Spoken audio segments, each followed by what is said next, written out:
কেজা জীৱনটো ইমান পুতুককে সলনি হৈ যাব বুলি মই ভাবা নাছিলো কাৰ পুতুককে সলনি হৈ গ'ল তোৰ পুতুককে সলনি হৈ গ'ল নে হেই টকা পইচা সুখে দুখে সব সলনি হৈ গ'লো ক'ত পালি পইচা তই লাগিব নেকি নালাগে বাৰু ক'ত পালি ধাৰলে লাগিব নেকি নালাগে এনে ক'ত পালি পইচা ধাৰলে ক'ত পালি পইচা ধাৰলে নালাগে বুলি কৈছো না কেজা ধাৰলে নালাগে বা ক'ত পালি কেজা পইচা টাকা বুলি বলা নেকি এ গৌজি ঐ কবি তো আমাৰ বাইদেউ গাইজটো আহিছিলে নি বাৰু গাইজ মানে হাবিটো কি হেই হাবি জংঘলৰ কথা কৈ আছে নহয় ৰচনা কি হাবি পয়েকটো আহিছে হয়নে পয়েক আকৌ ভালকে বুজাই কচোন গিয়েকজন আহিছে চাও গালখন চাও গিয়েক যে আহিছে এই কথাটো কি পকাই আছ এক নম্বৰ প্ৰশ্ন উত্তৰটো ইমান দীঘলকে কি কাৰণে লিখিছ হা ডাইৰেক্ট ক'ব নোৱাৰ কেজা কি হ'ল মোৰ মানে কথা এটা অশান্তি লাগি আছে সুধোনে কৈ দে কথাবিলাক পেটত ৰাখিলে পিছত কিন্তু গেছে মাৰিব টকা 500 ধাৰলে ল'ব তই এটা কথাকে কি বাৰে বাৰে কৈ আছ নহয় অ দুখীয়া মানুহ ঘপকে পইচাবিলাক আহি গ'ল যে সেইটো অশান্তি লাগি আছে এতিয়া গম পালি ধনী মানুহ হ'লে কিমান বিপদ 500 টকা এটা ধাৰলে লোৱা মানুহ নাই আপুনি লওক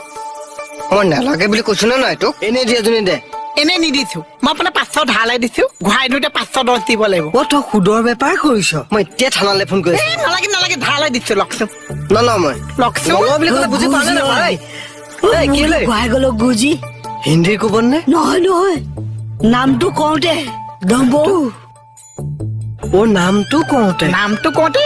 মানে বিএফএছ দিনটোত ব্লক কৰিছো আমাৰ বিএফএছ দিনটোৱে 500 টকা ধাৰলে ল'ব নেকি কি 500 টকা লাগি আছে বাৰু তই লচোন 500 টকা এটা লৈ পেলাই ইয়াক আজৰি কৰি গুজি মোক এবাৰ ধাৰ ইনত নেপেলাব দেই আপুনি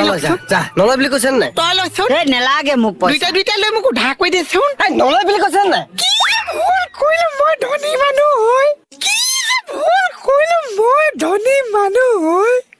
কি পইচা হ'ব ভালো মই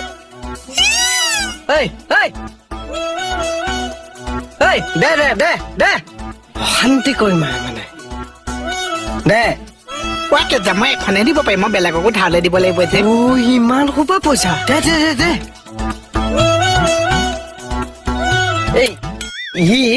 এই 500 টকা নোটখনৰ কাৰণে অথনি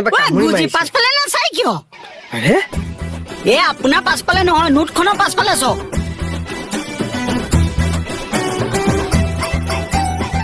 কেজা আগফালতো 500 টকীয়া পাছফালতো কেইটকীয়া